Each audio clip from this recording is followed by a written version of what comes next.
Hello, this is John Bailey, and this is my video for EDEP 565, Research Methods and Statistics in Sports, Module 4, Assignment A. The challenges of integrating an ethnically diverse group are many.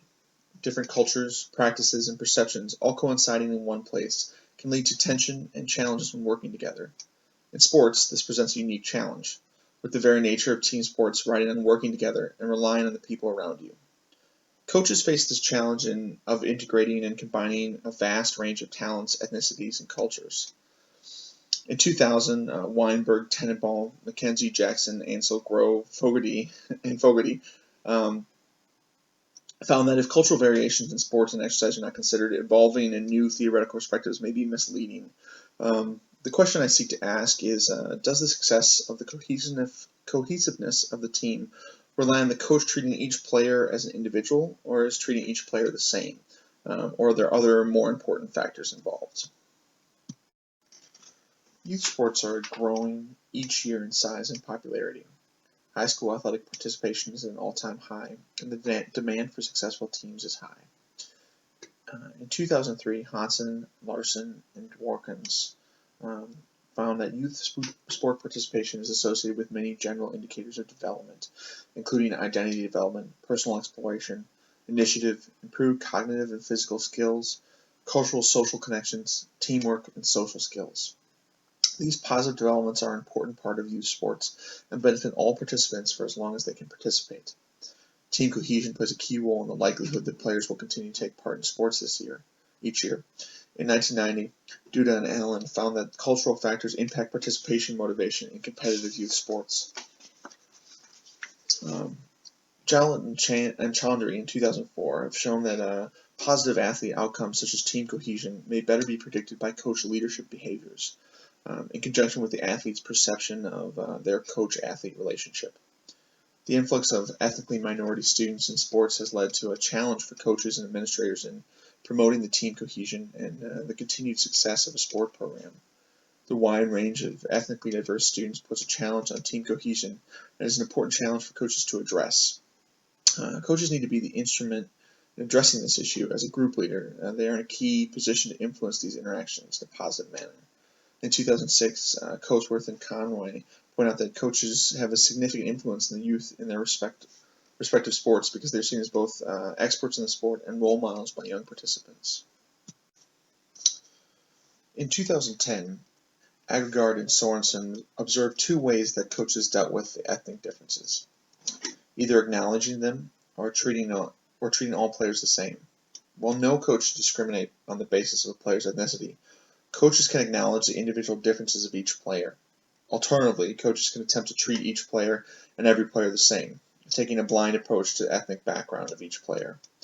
I hypothesize that coaches that treat each participant as individuals, acknowledging their ethnic backgrounds and including them in the team atmosphere, will have more team cohesion than coaches that ignore the differences between players and try to treat each player the same. Chu and Griffey in 1985 theorized that participation in sports would improve the racial attitudes of white students. They sought a correlation between contact in sport and positive racial attitudes. They were, however, unsuccessful in creating any positive correlation between sports contact and racial attitudes.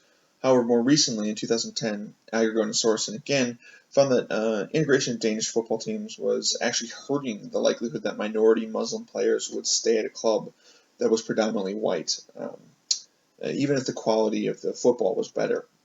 Coaches attempted to institute identical treatment, feeling it was necessary for integration, but minority players actually disagreed. The coaches tried to institute an imagined sameness between the players. This led to many of the coaches ignoring the very things that made each player unique. The players felt that coaches' attempt to treat all players the same actually took away from their experiences with the club, both on and off the football field, and they sought to be treated differently but still fairly. This is a problem when it comes to youth sports and the development of youth through sports. In 2004, Peterson points out that the personal characteristics of group leaders are critical to the success of development in youth, and that coaches are a perfect example of such group leaders. Coaches are important to their respective team. Coatsworth and Conroy in 2006 point out that Coaches have a significant influence on youth in their respective sports because they are seen as experts in the sport and role models by young participants. Coaches need to be able to take the different cultural backgrounds into account as they build cohesive teams. Schick and Moore in 2011 bring up the importance of making culture a key day-to-day part of our analysis in sport research, more specifically sports psychology. Culture cannot be simply an add-on to research. It must be the center of what we do.